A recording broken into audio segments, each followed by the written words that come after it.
प्रभु यीशु मसीह के प्रियजनों, आप सभी को जय मसीह की। कैसे हैं आप लोग? आशा करता हूं कि आप प्रभु यीशु के नाम में सुरक्षित होंगे। तो प्रभु यीशु मसीह के प्रियजनों, हम स्वर्गीय वचन चैनल में आपका फिर से स्वागत करते हैं।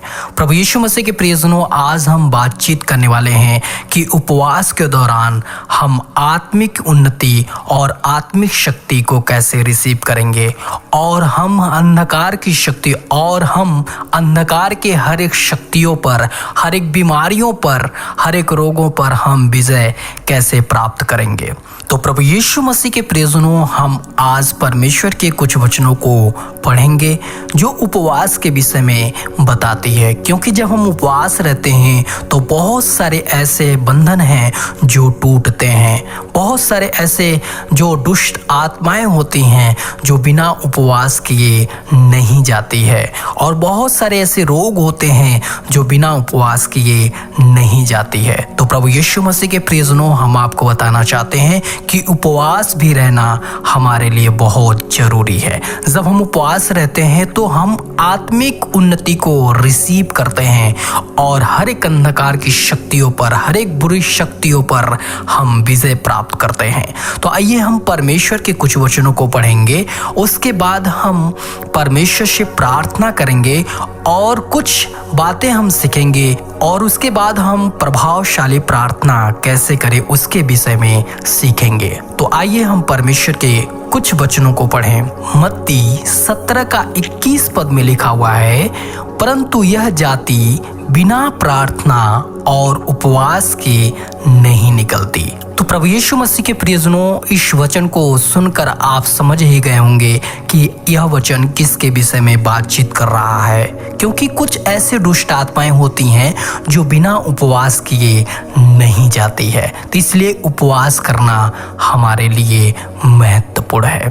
तो आइए हम परमेश्वर के कुछ और वचनों को पढ़ें। यशायाह 58:6 पद, इसमें इस प्रकार से लिखा हुआ है, क्या वह उपवास जिसे मैं चाहता हूँ यह नहीं कि अन्याय की जंजीरों को तोड़ा जाए, जुए के बंधनों को खोला जाए और पीड़ितों को स्वतंत्र किया जाए, और तुम हर एक जुओं को तोड़ दो। तो प्रभु यीशु मसीह के प्रियजनों, इस वचन से यह साफ साफ स्पष्ट पता चलता है कि जब हम उपवास रहते हैं तो बंधन टूटते हैं, चाहे वह श्राप की हो, चाहे वह दुष्ट आत्माओं की हो, चाहे वो रोग बीमारियों की बंधन क्यों ना हो, वह सब टूटती है।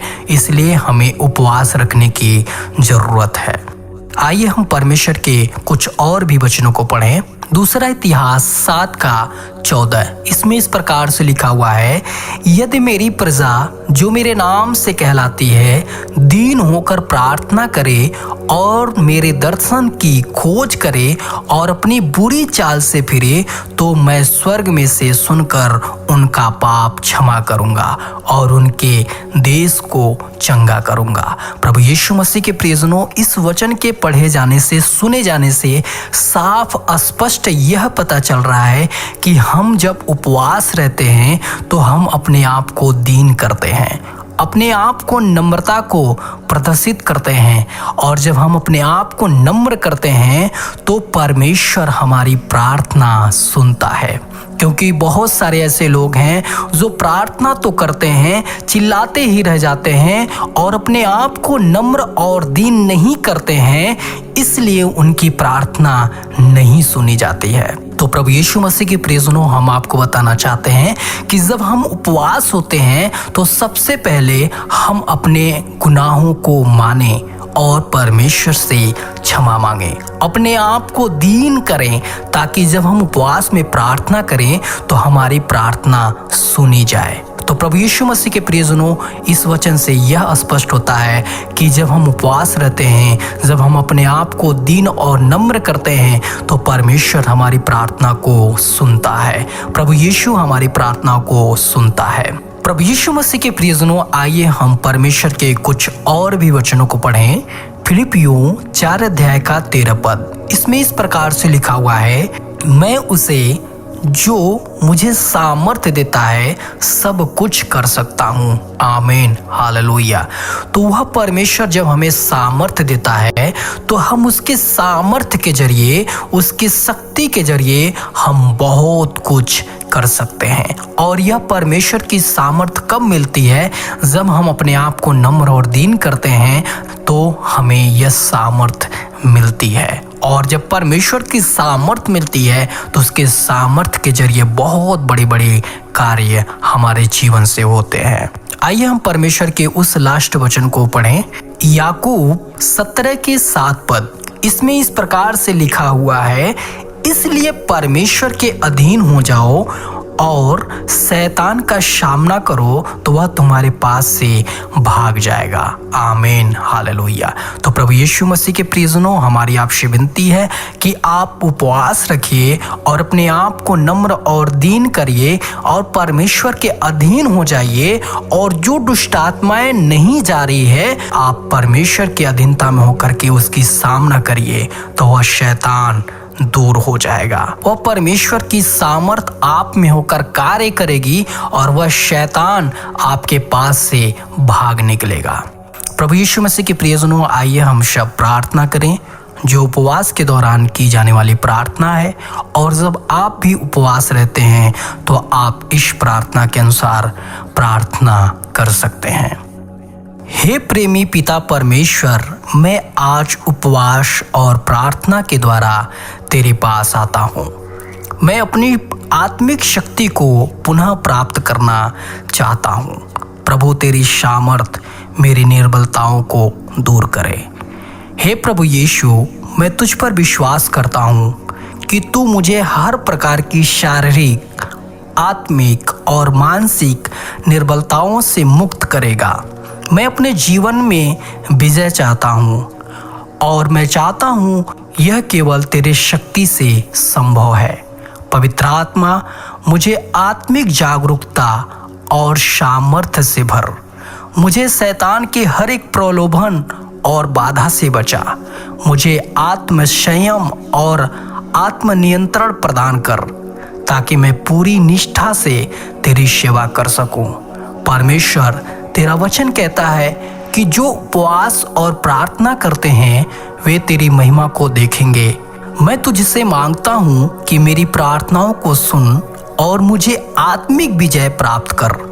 मेरी आत्मा को नया कर, मेरी सोच को शुद्ध कर और मेरी प्रार्थना का उत्तर दे। यीशु मसीह के नाम में, आमीन। प्रभु यीशु मसीह के प्रियजनों, जब आप उपवास रहिए तो इस रीति से प्रार्थना किया करिए। प्रभु यीशु मसीह के प्रियजनों, आइए कुछ महत्वपूर्ण बातों को सीखें जो एक प्रभावशाली प्रार्थना करने के लिए हमें किन किन बातों पर ध्यान रखनी चाहिए, उसको जानें ताकि हमारी उपवास परमेश्वर की योग्यता अनुसार होने पाए। पहला है, शुरुआत करें बाइबल पढ़कर। उपवास के दौरान प्रतिदिन बाइबल पढ़ें और प्रार्थना करें। दूसरी, परमेश्वर से गहरी संगति बनाएं। अपने पापों का अंगीकार करें और यीशु मसीह के लहू से शुद्ध होने की प्रार्थना करें। तीसरा, विशेष उद्देश्य लेकर प्रार्थना करें। परमेश्वर से शक्ति, विजय और चंगाई मांगें। चौथा, धैर्य और विश्वास रखें। उपवास कठिन हो सकता है लेकिन इसमें लगे रहें और परमेश्वर की आशीष की प्रतीक्षा करें। पांचवा, धन्यवाद और स्तुति करें। हर स्थिति में परमेश्वर का धन्यवाद करें क्योंकि वह आपकी प्रार्थनाओं को सुनता है। प्रभु यीशु मसीह के प्रियजनों, हम आपको बताना चाहते हैं कि जब आप इस प्रकार उपवास और प्रार्थना करेंगे तो आप देखेंगे कि परमेश्वर की सामर्थ आपके जीवन में प्रकट होने लगेगी। शैतानी जंजीरें टूटेंगी, आपके जीवन की हर बाधा हटेगी और आत्मिक शक्ति और विजय प्राप्त करेंगे। यीशु मसीह के नाम में, आमीन।